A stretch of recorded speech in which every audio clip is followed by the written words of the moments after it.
Good afternoon, ladies and gentlemen. Welcome to this meeting of the Washington County Health and Human Services Committee.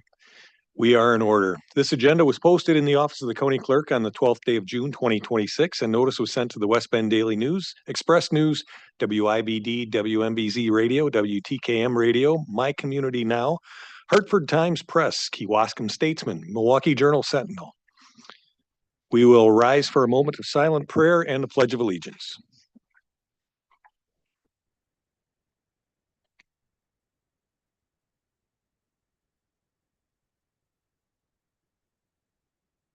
I pledge allegiance to the flag of the United States of America and to the republic for which it stands, one nation under God, indivisible, with liberty and justice for all.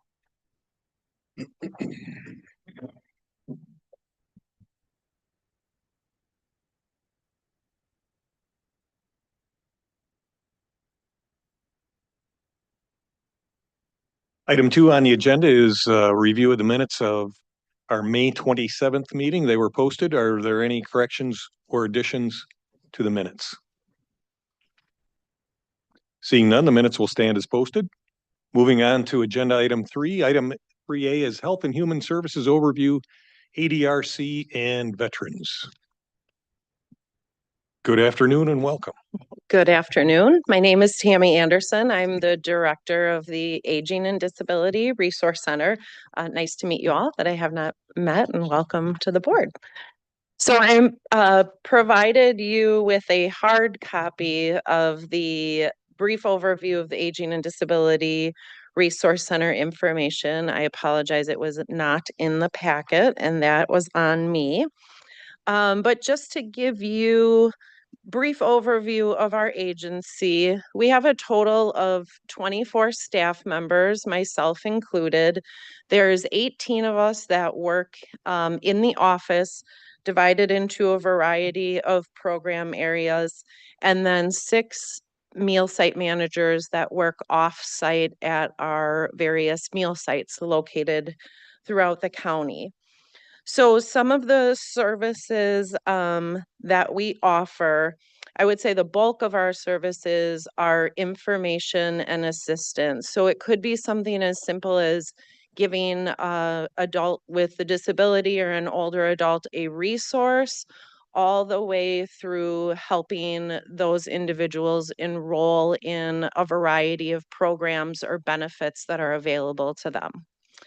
So the majority of our team is our information and assistance team. There is one supervisor for the 6 information and assistance specialists. And they are the people that are primarily responsible for the intake for the day. So somebody is calling, it might be something as simple as a phone number for Social Security. I even had a gentleman call one time asking how he could get rid of the fox in his backyard. We get all sorts of calls about all sorts of things, and we give that information all the way to enrolling somebody in a publicly funded long-term care program. So what that would be is a phone call that would come in. The person would potentially say, my mom or dad can't live at home anymore. What options are available? They do not have any funding to pay for those services. And the staff in that program area would then meet with a person, provide them with their resources, their options, all the way through enrolling in one of those programs. So I would say that is the majority of the calls that are coming into our agency. We are the access point for those publicly funded long-term care programs. So I'm not sure if anybody is familiar with family care. I guess raise your hand if you heard of community care, family care, those sort of things. We are the place that people have to enroll in those programs. So we go through all of the options for that individual or family member. And then they are provided with the information. It is unbiased. We can't pick programs for people. Then they make a decision, and we are the people that are filling out all the paperwork and sending it along so they're enrolled into those programs.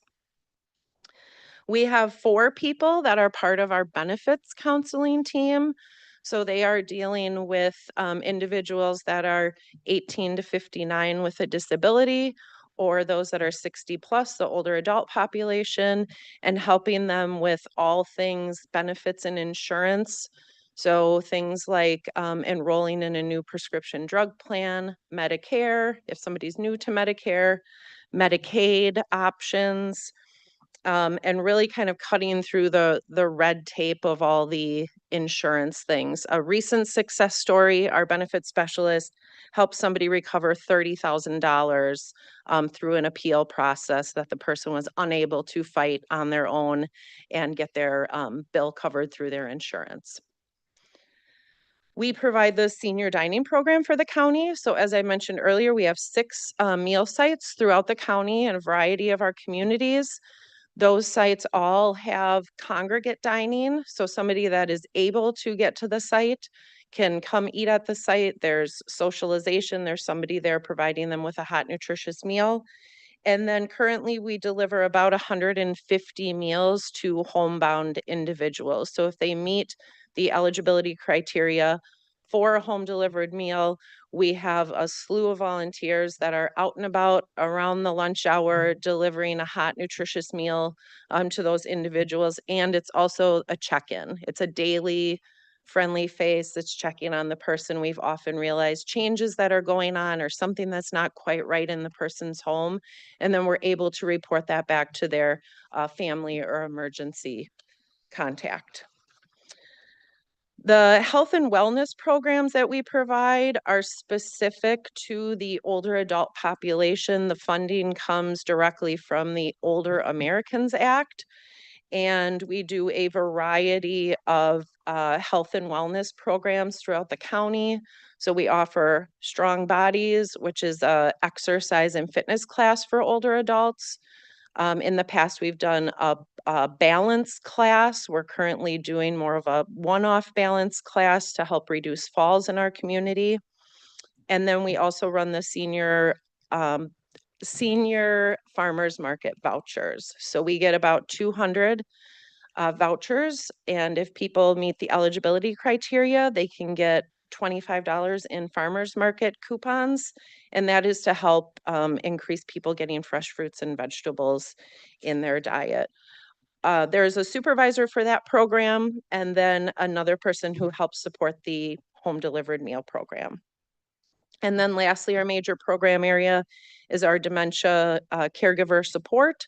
So we have 2 staff in that area, one who's providing a variety of information, resources, memory screens for those that are suffering from some sort of memory loss or cognitive decline.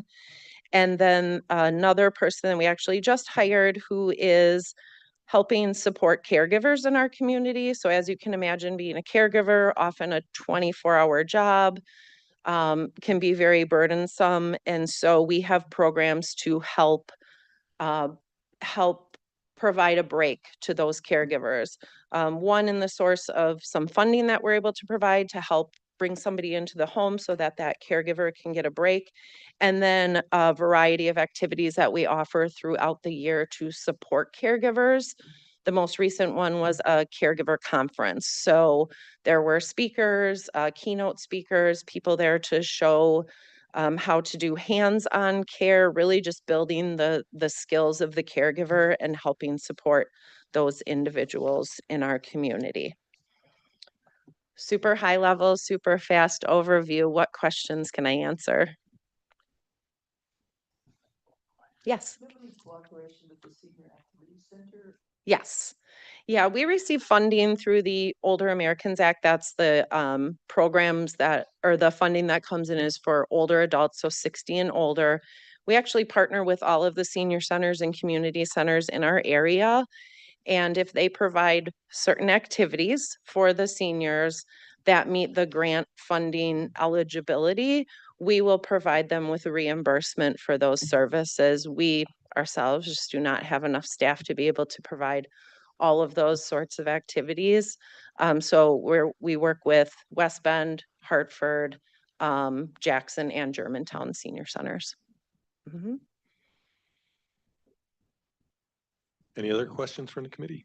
Yes, Supervisor Stewart. Hi, thank you, Chair.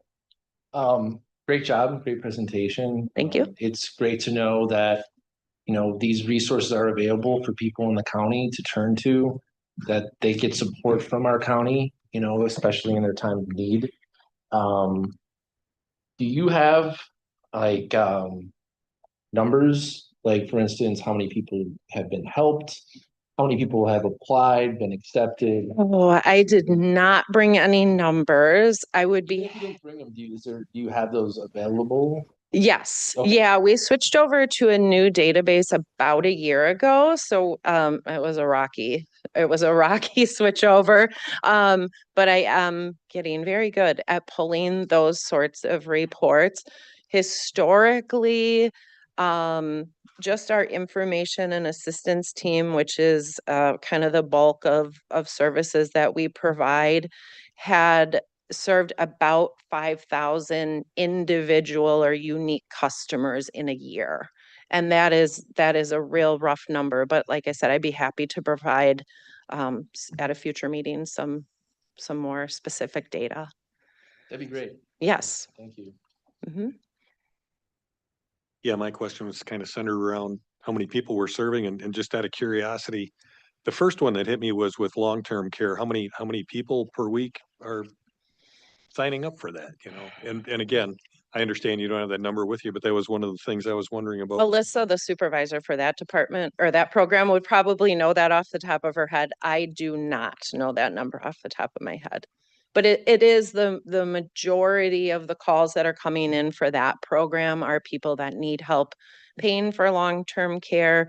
We don't get a ton of people that have a lot of money and can pay for their own services. We do get some, but I would say guess is 80% of people are calling that do not have funding to afford the care that they need.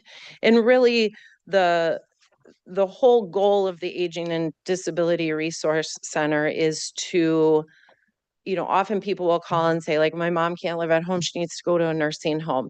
Well, we're going to back the truck up because that's not always where they need to go. There's a lot of services and support in between mom's failing at home and mom needs to go to a nursing home, such as bringing in a caregiver, even assisted living, all of that saving taxpayer money essentially that we're not putting people in more restrictive environments than they need to be in, and keeping them as independent as possible. Even such as the home delivered meal, even just having a hot meal coming to your house and a volunteer checking on you and being able to report back to the family is just one small thing that we can do that will help support a person in their home and keep them independent. Thank you. Yes. Supervisor Bailey. Thank you. The Aging and Disability Resource, that's a state mandated? Yes. Yes. So I won't get in the weeds here. It's a little confusing. We get money from the Department of Health Services. We're under the public health umbrella. And we also get federal money that comes down through a state agency that then comes to us just for those older adult programs. So we serve adults with disabilities and older adults. And I'm glad Julie Driscoll is in here because she gets real mad about our funding sometimes. I wish it was just all together, but it is very separate. It provides specific things for specific programs. Mhm. Supervisor Trotner. For the programs you have for the caregivers, Mhm. is that open to any caregiver? Or do they have to meet any qualifications or? Adult caregivers, so caring for somebody that's an adult. So we provide some evidence-based caregiving classes throughout the year. One is specific to those caring for somebody with dementia. The other one is more generic to anybody that's a caregiver. So the caregiver of an adult, not a caregiver of a child. But the events that we provide throughout the year through our caregiver programs, the one I talked about, this Confident Caregiver Conference, it's called. We also do a day of renewal. We do a holiday respite day and then a summer picnic. Those are open to any caregiver. And if you ever know anybody that wants to get on our distribution list, I'd be happy to share that information out. We put it on the socials. It's in our newsletter, but I'd be happy to put them on our email list as well. Thank you. You're welcome. Anyone else? Thank you for being here this afternoon. and Thank you Yes. for your report. We Thank you for appreciate it. your time. And then we welcome Mr. Kurt Roosh. Good Hi there. afternoon. Good afternoon. Thank you for being here. Thank you. Thanks for having me.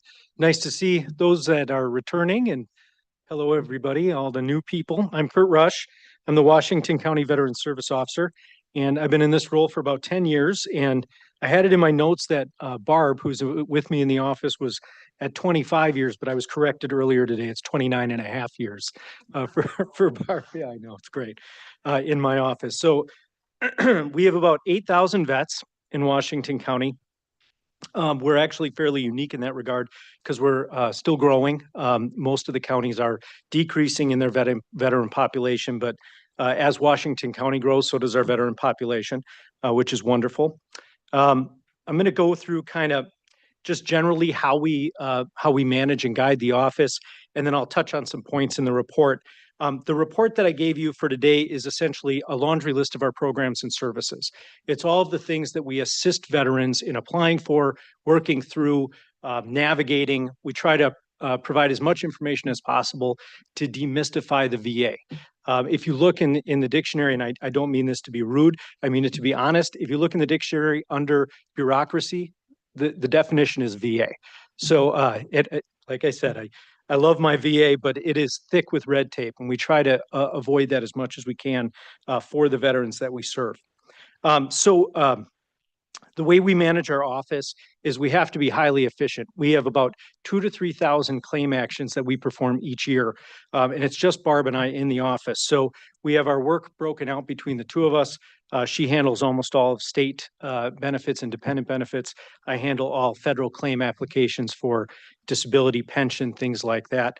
And we have to break things into appointment-based, and then we also have like telephone and virtual claim appointments that we do throughout the day. So we have a pretty organized system and workflow. Our software was created in-house by our programmers that work in our IT staff, which is wonderful.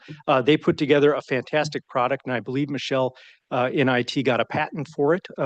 It far outperforms anything that we could have bought off the shelf, and we're very happy with it. We were actually the third organization in the country to be able to direct upload directly to the VA when we have claims to submit through an encrypted portal, which was absolutely a claim to fame. It's not the case anymore. Now lots of people do it, but at that time it was really something else.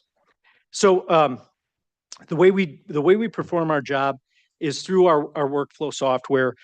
We get a suspense list every day, which updates us on the files we need to check. We do case management, and we typically have anywhere between 100 and 200 open cases at a given time. And that allows us to keep track of claims for applications and claims that are in the VA system and make sure that nothing gets dropped. As a statewide organization and CVSOs kind of throughout the state of Wisconsin, our preference is to be the first touch for a veteran.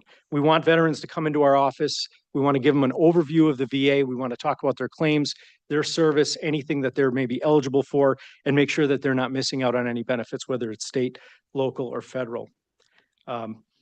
We do a fairly good job of that. It's hard to capture every veteran that returns from service. We try to do outreach. We try to let them know that we're here. We're part of the TAPS programs when veterans are leaving active duty, as far as that there are VSOs in your community. Check with your State Department of Veterans Affairs. Recently, about 6 months ago, we started getting actual return documentation from the VA Vet Center that veterans are returning to our county of record, if their home of record was Washington County, which has been hugely beneficial. And we've been able to reach out to them directly and invite them in for appointments. I think that covers the majority of general office logistics. A couple of things I want to point to. We often update this committee on like innovative projects we're working on. the job itself is kind of workaday work. It's standard claims, it's standard applications for federal benefits. So that can lose its allure as far as reporting after a while. But we do a lot of innovative projects. We try to come up with at least one a year that we're working on. I've got a listing underneath the stats of a few of them. One, I put a sticker on everybody's desk. That's for the Washington County Guitar Program that we started maybe a year and a half ago or so. We have about 30 graduates at this point. I'm very proud of that program. It's been fantastic and it's still going strong. We were the first county to have a veteran mental health clinic in Wisconsin. That's working well, and we're working on expanding the scope of that and getting more community involvement in the next several months with some kind of group education programs. And we also have performed, and we are performing, the Civil War Monument program. Hopefully that'll end this year. We're finishing up the last few monuments with that. And we were the first to create a veteran application for cemeteries. So if you go on our GIS system, and those that have been here for a couple of years probably are familiar with this, we have mapped, it's not quite all of the veterans' grave sites yet, but we have mapped the vast majority of the veterans' grave sites throughout the county with an actual pin on an orthographic map. So you can find veteran location by name, by era of service, and by the cemetery location, which is pretty fantastic. So that's some of the kind of the more upbeat and interesting programs that we're working through. And I think I'll just kind of leave it there and open it up for questions. Any questions from the committee? Yes, Ms. Smith. I'm particularly interested in the Veterans Mental Health Clinic. Is there a specific location for that, or is that through CPO? Yep, it's through our behavioral health here at Washington County. So what it is it's two different things. It can take veterans in on a grant kind of basis. We started out with a state of Wisconsin grant for that program, which has now expired, but there is still dollars that have been donated that can help a veteran to pay for those programs before they get community care, which is the VA's version of a private health payer system. So while they're working on getting community care set up, they can start using that program under a grant basis from our behavioral health. And then once they get community care set up, then community care becomes the payer for that system. So that ensures, number one, that the resources are renewable and are constantly getting paid back. And number two, that the veteran is an eligible veteran because they're able to use VA healthcare, which is a concern. We want to make sure that veterans are eligible for those services. It's provided through the local behavioral health department. Correct. Yep. So they are effectively like a contract vendor for the VA in that situation. And what was the second thing about education that you're looking forward to putting in place? An education program? Oh, so yes, thank you for that. So the behavioral health department is looking at trying to do some group therapy for veterans in the community. So that's still in the development stage. We're not set. We don't have a date yet or anything, but they're putting together a program for that, partially to engage the community in that type of treatment, but also to inform the community that they exist and that there's options available. Thank you. Any other questions? Supervisor Stewart. Great presentation, Kurt. I know we emailed a few times. We didn't have a chance to catch each other, but I will echo as a VA employee that you're absolutely right. There is a lot of red tape there, a lot of great employees. Milwaukee VA is one of the best in the country, but it is a federal bureaucracy with a lot of red tape. So it's great that two people are doing, you said 2,000 to 3,000 a year. Yeah. Oh, yeah. Claim actions, not all claims for compensation, Correct. but claim actions. Yes. But still, great job on, the two of you and your wing woman, I guess I would say. Do you track, so all of these federal, state that you offer, do you track individually which one, like for instance, how many people you've helped with just the Wisconsin GI Bill? Yep. How many people you've helped get compensation for disability? And then do you also track the length of time from the time the claim opened to the time that the claim closed? We don't track length of time. We could figure that out on a case-by-case basis. There would be no easy way to generate that in like a list. Okay. But we do track all of our data. Yeah. So every excuse me, I've got allergies are crazy. Every single claim that we file, the date that we file the claim gets put into our database system. And there's, 20 or 30 different prompts within our database. So that date is then preserved as the origination date of the claim. And then as the claim goes on, we do case management monthly. We check every single file gets checked on a monthly basis. So when the claim concludes, we have a final note closing out the claim file, depending on if we have further actions going on. So if somebody files different versions of a claim, if they need to file an appeal or a secondary reeval action or anything like that, that's all clearly delineated in our system. I'm assuming, although I don't know, that we could have duration somehow figured out, but I don't know the answer to that. I'd have to check with Okay. Michelle. Yep. Great, great. One other thing, if that's Please. right. For literally lost my train of thought.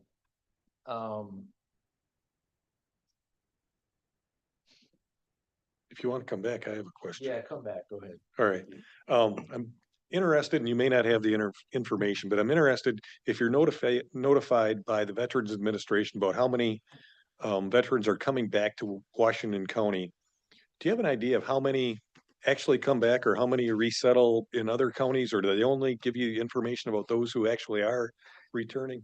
Yeah, it would be wonderful if they did. No, the only information we get is if a excuse me, if a veteran left service and they noted on their discharge that they were returning to their home of record, Okay, that gets reported to the VA Vet Center for mental health purposes to do a reach out and to make sure that they're okay and they know of their healthcare services. The VA Vet Center then notifies us just as a courtesy, but we get no other reporting data other than that. It would be great to know generally if they're not coming back to Wisconsin, where are they going? My bet would be Florida, but that's just my guess. thank you. Certainly. Did it come back to you? It did. All right. When a veteran's going through disability claims, obviously they have to be evaluated. Usually at the VA, and then the VA wants a secondary evaluation outside. Are veterans in Washington County able to get any evaluations within Washington County? Or is it Yeah. still up to the VA to say, hey, we're gonna send you this doctor in Waukesha County instead, or that sort of thing? All VA compensation and pension exams are dictated by an algorithm through the VA Benefits Administration. So it's not even Milwaukee that chooses who sees the veterans. It's based on 4 national subcontractors of the VA that schedule those appointments. Almost no C&P exams happen at the VA proper anymore. They're all outside the VA. And I've been told that that's on purpose. It is rare that veterans get seen in Washington County. There's one clinic, one contractor in the Germantown area that we see a couple of different names of doctors that have performed evaluations there. The vast majority get seen off of Howell Avenue in Milwaukee. For hearing loss, it's almost always Madison. So the law apparently states that they can send a veteran up to 100 miles from their home address. And for a lot of vets, no problem. They get paid mileage for that. For our 75, 85-year-old veterans and veterans with back issues, that's a long way. And it is a problem. Okay, thank you. Certainly. Any other questions? Yes, sir. How are claims typically initiated? Is that from the veterans themselves or hospitals, or do you guys have like outreach that you do? Initiated as far as like written up or A claim has to come to you, right? Is Yep. that something that is definitely generally originated by, a veteran, or is that something that comes through? so we originate claims. Okay, So the 2,000 to 3,000 claim actions are us originating that with the veteran. right. So we do 3 to 4 appointments a day where we'll sit with the veteran, and usually upon their exit from service, we write that claim with the veteran, perform dependent benefit applications. We'll write up narratives. We'll make a plan to get medical evidence. All of that in one meeting. Sure. So I guess a better question then, is your reaction, or is your typical response, is that reactive or proactive? Oh, sure. I think for I think it's ebbed and flowed over the years. Okay. We used to do radio on a monthly basis, and that caught a lot of veterans who were in a specific age bracket. It's tough to figure out the right medium to attract veterans, who are 17 to 102. We try lots of different outreach programs, but I'll be honest with you, the number one way that veterans find our office is word of mouth. Reputation is absolutely everything. If we have a good reputation with, for instance, the Marine Corps, if we got Marine Corps vets coming in and they're treated well and they get good outcomes from their claims, I'll have 20 more Marines call me within a month or two. It's just the way it goes, because they all talk to each other. They're all on the same forums. County Veteran Service Officers are oftentimes a best kept secret until you need them. And then if they go online and they're looking for, hey, how do I file a VA claim? I'm one of the first search criterias in Washington County. Perfect, thanks. Yep, certainly. Anyone else? Thank you, Mr. Rush, and I got your name right that time. Thank you. Thank you for your overview and the work that you do. We certainly appreciate it. Yep, thank you. Thank you. Nice to meet you. Moving on to item 3B on our agenda for this afternoon, discussion on economic support food share 2025 Wisconsin Act 116. Oh, I'm sorry. I'm going to back you up just a little bit. My name is Kim Beekler. I'm the Director and Health Officer for the Washington Ozaki Health Department. And I'm also here to give you just a little high-level overview of what the health department does. I don't typically report out to this committee, so if you ever have future questions or concerns about things that the health department is doing, you're always welcome to reach out or contact Julie Driscoll if she's here at one of these meetings, and she can contact me as well. But I do want to give you just a little bit of an overview of what we do so that you're not wondering, like, why do we never hear from public health? What are they up to over there? So just to give you a picture of what our offices look like, we do have 3 locations. 2 of them are regular, when one is actually a satellite location. So we have one in West Bend here across the street, and then we have another location in Port Washington, which is Ozaki. And then our 3rd location that's a satellite location is actually in Hartford, so that it's easier for our WIC clients to reach us. Our department has been merged for about 10 years. We merged in 2016, and I have been at the department since early 2017, and I've been health officer for the last 5 years of that time. So I've been with the department for a really long time, and I've seen a lot of great things that we've done and a lot of really hard things that we've done in that amount of time. Typically, we report to our joint board of health. We have some supervisors from Washington and some from Ozaki that sit on that board, a couple of you, and then a few citizen members as well. And then if I have to branch out further than that, we report to Ozaki's committee and county board. In addition to that, just to give you some background on our funding, we are funded largely by grants, a little bit of tax levy. We have a 60-40 split, so Washington County pays 60% of our tax levy, and that's based on population. And then we also have fees for services, so a large portion of the revenues that we bring in from licensing of restaurants and hotels and other recreational things like public pools pays for our environmental health services. And then we do bill Medicare and Medicaid as well. A lot of our services are statutorily required, although not all of them are. Many of them are that we are statutorily required to do, such as investigating communicable diseases and outreach and insurance that there is availability of vaccines in both counties. We have to do them, but there aren't always specifics on exactly how. Some of that is determined at the local level as well. To back it up, we have an environmental health program. I'm just going to give you like a really high level of each of our program areas. Unlike some of the others that you've probably heard from already, we have drastically different things going on in public health. So first is environmental health. That's what I kind of previously touched on. We license food and recreational facilities. So right now is actually our busy time of year. We have a little over 1,600 renewal notices that went out in May, and that's for restaurants and hotels, pools to get their inspections in and get their renewal licenses paid by the end of the summer. We also do beach testing in the summers for mostly the public access points in the at Lake Michigan, but we do some inland lakes as well. We do radon testing in education. We do lead and communicable disease follow-up in partnership with our lead and communicable disease nursing team. We answer a lot of questions about animal bites and health hazards, although some of those get referred out to other agencies depending on what it is. We have, in addition to the over 1,600 licensed facilities that we deal with on a regular basis, a typical year we'll see over 2,000 other environmental health inquiries with our staff. So they're extremely busy, but it's actually a really good revenue generating program as well. So they're kind of self-funded in that way. Jumping down to emergency preparedness and communicable disease, those two kind of work hand in hand. So all of our staff go through National Incident Command training so that we're prepared to respond in any kind of an emergency. One that's probably most familiar would be the COVID pandemic. So we are fully equipped to set up point of dispensing and mass clinics when we're in need of something like that. We do annual respiratory fit testing for our staff. New in 2025, we actually started providing CPR and first aid training for the public and for employees.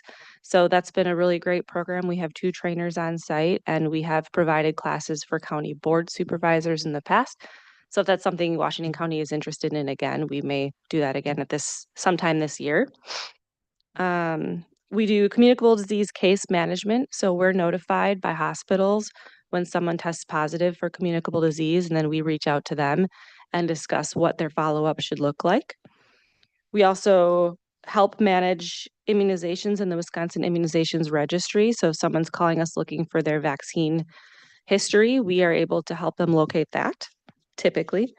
And then we partner a lot with hospitals, county emergency management, and other agencies to prepare for any other potential disasters. Another good example of that was last summer when we had a lot of flooding in Washington County. We partnered with emergency management to set up a table with FEMA to provide information about flooding resources to the public. Another program we have is WIC, Women, Infants, and Children. That is a support program for mothers who are up from when they're pregnant up until their children are age 5. We provide food, formula, and farmers market vouchers to them. It's a federally funded program. It gets passed down to the local level. And we typically have around 2,400 active participants at any given time throughout the year. So it's not that we're seeing everybody at once, but that is it's a very steady cycle who are coming in for those resources. So while they're in the clinic, they meet with our nutritionists, and then we ask them if they have any other needs. And sometimes they don't know, and sometimes they don't have any needs or they need to get out of there. But we have other support staff on hand, nurses and social workers, our maternal child health program, that is able to link them with additional resources. So some of those referrals that go out are for breastfeeding support. We have lactation counselors, lead case management if a child tests high for lead. We have a car seat program. I'm actually a certified car seat technician, so we provide free car seat checks every month in both counties, and then we provide free car seats to those who qualify financially. We will provide prevention education for anything that they need, whether that's sexual health, substance use, mental health, anything like that. And then we will provide external referrals. If it's something that we can't provide internally, we will externally refer. And a good example of that is we very frequently will reach out to Birth to 3 to set those little kids that we're seeing in our clinic up for additional successes outside of WIC. Building off of that, we do have a small strategy team. So our strategists are part of the Public Health 3.0 model. It's part of being a level 3 health department. It's the highest level that you can be in the state of Wisconsin, which is something that we have had since shortly after our merger. And it really focuses on community health as a whole. So our community health strategists are required by state statute every 3 to 5 years to put together a community health assessment, really analyze the data of what the health priorities in our counties are, and then put together a community health improvement plan. So as of right now, our community health improvement plan priority areas for the next few years, we just did this this past year, are mental health, substance use, and physical activity, nutrition, and obesity. So that third one actually just recently replaced our old priority, which was sexual health and wellness. But that is something that we're still working on, just kind of in the background, not so much with our coalition work. So those strategists also lead our coalitions, which is groups of community members all get together and we talk about these topics in the community and what can we do as a whole to work towards the goals of improving health outcomes for those priority areas for the next couple of years. In addition to those, they also have other projects that they work on that kind of align with our health priorities. So our strategists run our Hidden in Plain Sight trailer. You may have seen that at a school event or at the county fair. It's a mock teen bedroom where parents can go in and get educated about the signs of teen drug and alcohol use. We run drug take-back days multiple times a year in both counties. We have our harm reduction methods. We have Narcan, fentanyl test strips, things like that in our offices, and then vending machines in the counties in partnership with our coalitions. We run a child death review team and just recently started up a fatality review team for suicides and overdoses, which is those both are paired with Washington and Ozaukee counties. So those have been a really great effort with a lot of agencies working together. And then health and sex education for schools when they reach out to us looking for additional resources for their students. We sometimes partner in that way. So that was kind of a lot. I think I'm going to stop there and open it up just for questions. If anyone wants to start. Any Maybe. questions from the committee? I'll go. Sure. Oh, did you have a question? You go first. In all the things that you said, and there was a lot of them, thank you. One of the things that stuck out in my mind was radon testing. And at one point, I know the county used to do radon test kits. Do we still do anything like that? We do. We sell them in our offices. They are $7, so they're a lot cheaper than they are elsewhere. We provide a little bit of education. It's just a little test kit, $7 that we give it to you, and then you take it home, do your test, and then mail it in directly, and then the results get sent to the individual. So it's actually a really nice program. And then every January for Radon Action Month, we give them out for free in exchange for food items. But yes, we do still offer that program. All right, thank you. Chairman Schleif. Thank you, sir. You mentioned way back early about inspections of restaurants and such. Is that annually? Typically, every facility gets at least an annual inspection, but if there are issues, that's actually something you can look up on public record, but we will return if needed. So yes, and sometimes And does extra. that include like food trucks, that kind of Yes. thing? Food trucks are a little harder to track down, but we are out at the fairs, we're out at the festivals. Yeah, we license the food trucks as well. Thank you. Good question. Your department really covers a lot of areas. How many employees are under the auspices of your department? Right now we have 32 employees. It's like 28 FTEs. So we have downsized a lot in recent years, but I think as of right now, we're in a good place where everybody is busy, but not too busy. So, yeah. What challenges do you have in your department that our county board or this committee should be aware of? I think the biggest one is just unknown funding. So right now there's something that's going on throughout the state that there are several county boards that are passing resolutions in support of state public health continued funding and flexibility within that funding.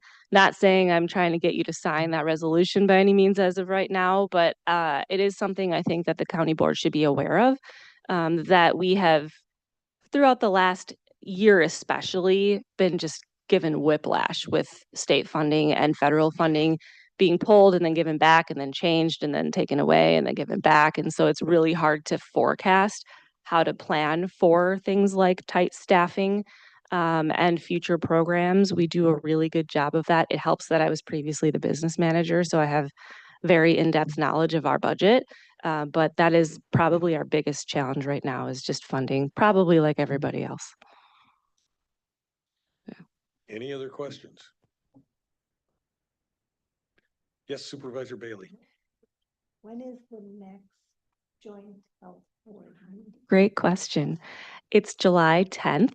It's the second Friday of July. And I'll be sending out an updated meeting invite soon. We just had so much turnover.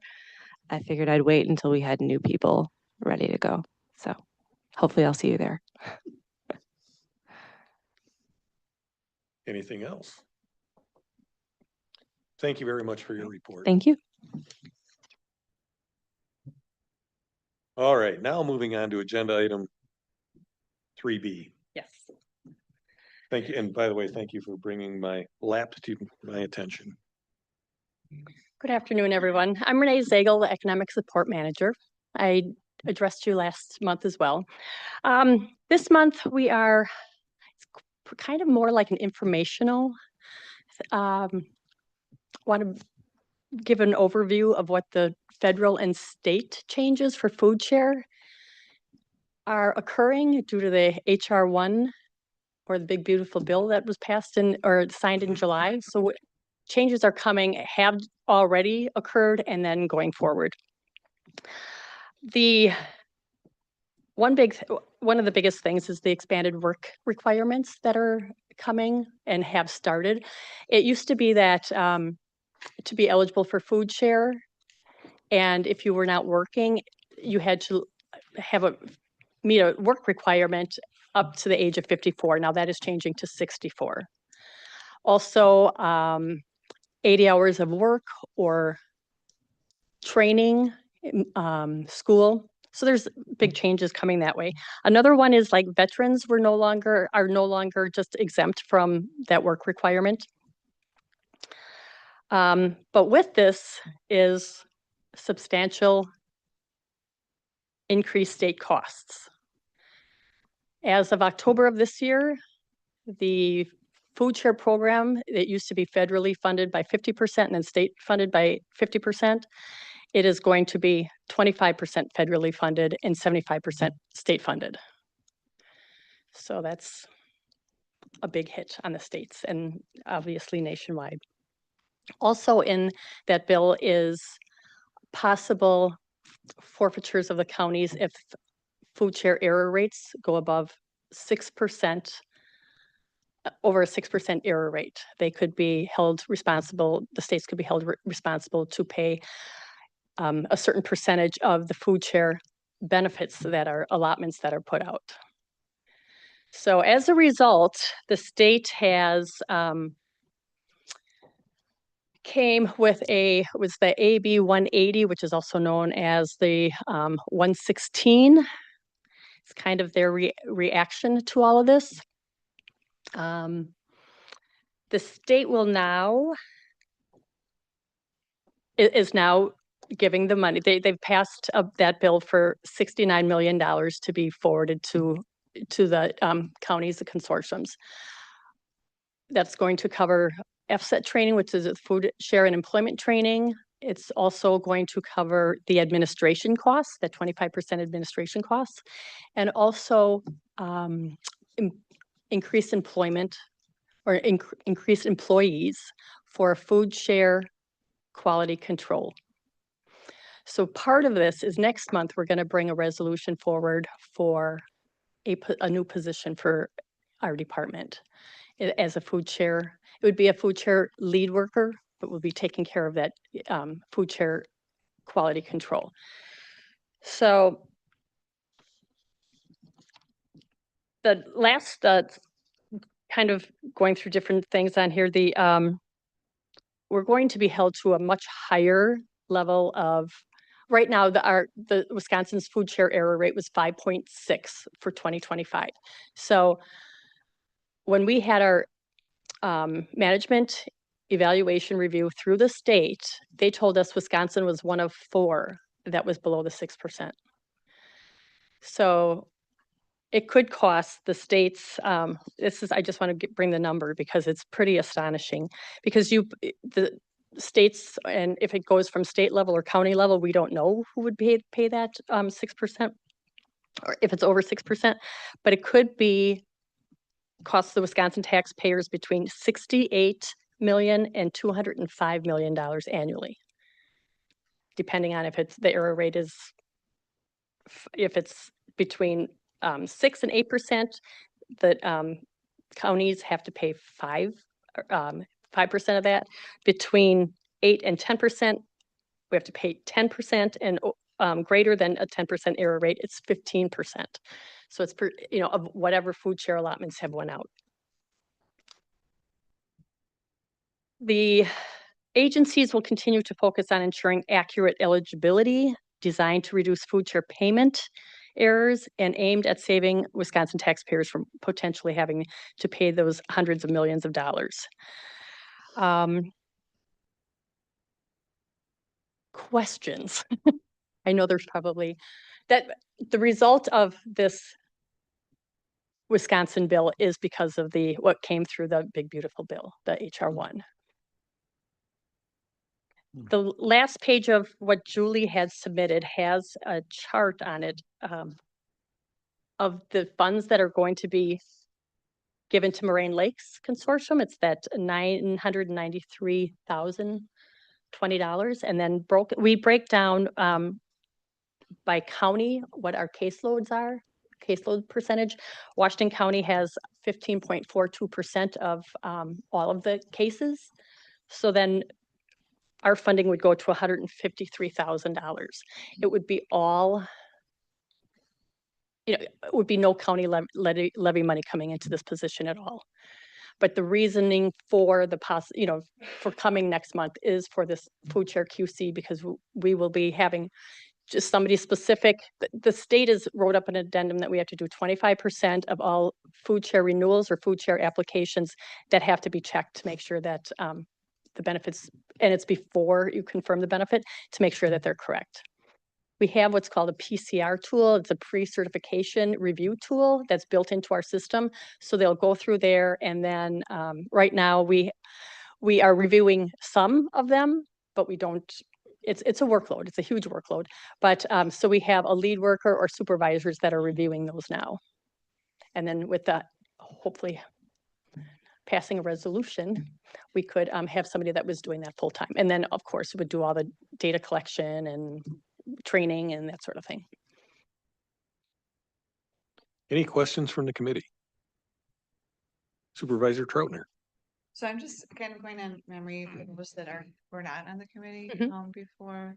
The error rate, that's from the consortium together, is that? The 5.6 is a state, because it would be a state error rate. Our consortium error rate for 2025 was 7.7. So if it was looking at just consortium, we would have been above that. It is so odd the way they are determined as an error, because it is a percentage of the allotment. So say the allotment was $200 and it was wrong by $100, it would be a 50% error on that.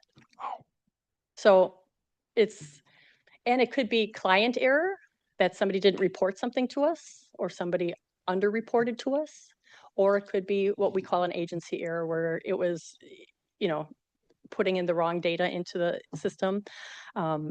We did have one in Washington County. We had 5 cases pulled for it in 2025, and we had one error. And unfortunately, that was information we had gotten from our state help desk, and they gave us the wrong information when we put it in, but it's still considered an error. But we ended up at 7.7, I believe. But the state overall is 5.6. So going forward, we can use 2025's data for 2028. So we wouldn't be having that fine, per se. Yeah, it's a challenging thing and not very fair. No, no. It seems like people actually across the entire nation would be upset about the whole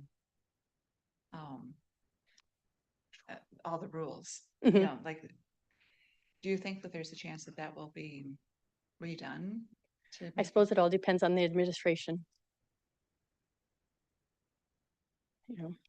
But yeah, because this was written a year ago and it's now, October is when the funding is changing and that sort of thing. So, Yeah, it's really challenging. mhm.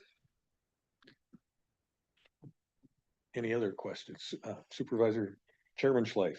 Always. Thank you, Chairman. So we're gonna get this extra FTE to add for quality control. Are we gonna test more, check more? Yeah, we will be required to do 25%. Right now, that tool, we can put in there, we put in the parameters that we want those cases pulled.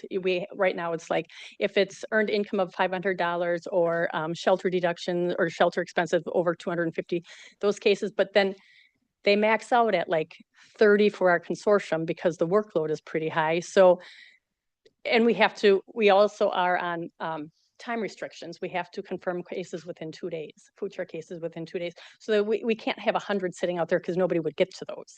So, but with this food share QCR, 25% of all renewals and applications have to go through that. And we don't set up a parameter. They will just automatically go. I mean, the criticism of the whole system in the past has been such a small sample size. Right. If you get one wrong, you And blow it for that's the year. exactly it. Yeah. So And we're this should hoping- improve that. Right, that should completely improve that. Because we had one just starting out this year, in our consortium, Walworth County had an error. And we started out the first month, which was October, at like a 60% error rate. We're down to like 18 right now because since then they've pulled more cases and so every month it goes down and down and down for us. But that's exactly it. One case can change it for us, so. Thank you. Ms. Smith first. Question about the 80 hours per month of work. How, presumably some people will have varying hours and varying months. How often is that checked, or how is that going to work? Right now, it would be at application or renewal. So at application, and then they're going to do a 6-month renewal. So every 6 months, And so what if they've worked 80 hours in 2 of the months, but then they missed for whatever reason, and then they worked 80 hours in another month over the 6-month period? Then they do have some exceptions. I was out sick, I had that kind of thing that then they could bring in, or my job ended, I was fired. The thing of it is with these exemptions, and somebody can get 3 months worth of food share in a 3-year period. So if you apply and you don't meet that 80 hours, you do have 3 months to get your to get 80 hours. So maybe you start out and you're working and you're still getting food share, and then along the way you lose that job, and we're going to give you possibly 3 months to look for a job or employment training or education to get that 80 hours. If you don't, you'll get food share for 3 months, and then in 2 more months, I get a job, you can report that, and then the food share would open again. Absolutely. Supervisor Bailey. Thank you. So prior to the federal policy changes in the big beautiful bill, were SNAP recipients able to buy candy and soda? Yes. And so now what is this? DHS required to seek a waiver to grant it? So what happened with this, in this whole bill that the state wrote up, is in order to, I think it was their way of trying to get it to pass through both sides of the aisle, was we will put this restriction, write the restriction for food, the candy and the soda. And then we also are giving $69 million. So that the candy and the soda is right now sitting at the federal level, waiting for them to accept it. This federal government has to say, yes, Wisconsin, that's okay, or no. So if they decline it, then the people right now they can continue to have food share and candy on their food, to purchase it until the waiver would go through. but that was how this was written up. The AB 180, they put both of them together with the hope that it would pass both sides.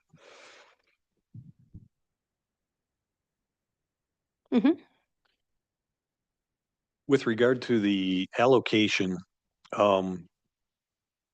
that's based on cases. So number of cases is how many people in Washington County are using the service. Is that? am I That's correct? how many, it would be just like a household. It's not how many people, it's just, right. Okay. Mhm. And then is the data that you receive linked with other organizations as well? My wife used to work for the West Bend School District and would sometimes review, food. She worked in the food and nutrition department and would review, applications of that nature. And sometimes it was obvious the applications were wrong. Mhm. And she'd try to reach out to people as a taxpayer. No, we don't want to pay for stuff that we shouldn't be paying for. Mhm. Are you linked with other organizations and are you then responsible for the errors that other organizations may make on or may have received on their applications? We are not linked. We are, the food share program does link directly to the school databases. So they can get a report of the open families in their school district or in their schools, and they can just approve somebody for reduced or free lunch that way. But coming back the other way, no. Mm-mm. Okay, Unemployment, we do get like unemployment data inquiries, that somebody's unemployment has started. Child support, just our county child support, we have, we can get into, see what somebody's receiving child support. So if somebody's says, I'm not receiving child support, and oh, I can see, that this is, that this is coming through, then we question that. But like for the schools, mm-mm. No, it's all pretty much the person. If somebody reports it, we would act on it, but Mhm. otherwise should be the recipient reporting those changes to us. thank you. Mhm. Any other questions? Do you have anything else? No, mm-mm. I think I was going to just in the way the money is divided on here. And then the FTEs, from my understanding, like Ozaki doesn't have enough funding for a full FTE when it comes to fringe and everything else. So the counties that are over, like we would hire one, but we wouldn't, $153,000. We're able to put portion of our supervisor also, supervisory roles into this as well. But some of the money we will be giving like to Ozaki for that position, for their position. So everybody can hire at least one. Just if you're like, that's a lot of money for one person. Are the other counties participating in the same way and sharing with Ozaki County? Pardon? Are the other counties participating in the same way? Yep. Yep. Very well. Any other questions or comments? Thank you for being here and thank you for explaining all this. I'll probably be back Appreciate it. next month. All right, good for us. All right. Our next item, item 3C, with regard to the Health and Human Services Building Tour to determine a specific time and date. In discussions with our Chief of Health and Human Services, Julie Driscoll, basically what we decided is we'll do a closed session after next month's meeting at some point. So we'll conduct our business and then we'll do a closed session to tour the building. And if anyone wants to tour the building during business hours, they can set that up personally with the director and have that accomplished that way. Are there any objections to proceeding in that direction? Okay, so that would be July 21. Yes, ma'am. Thank you. We have reached the end of our agenda. As Supervisor Bailey noted, our next meeting is July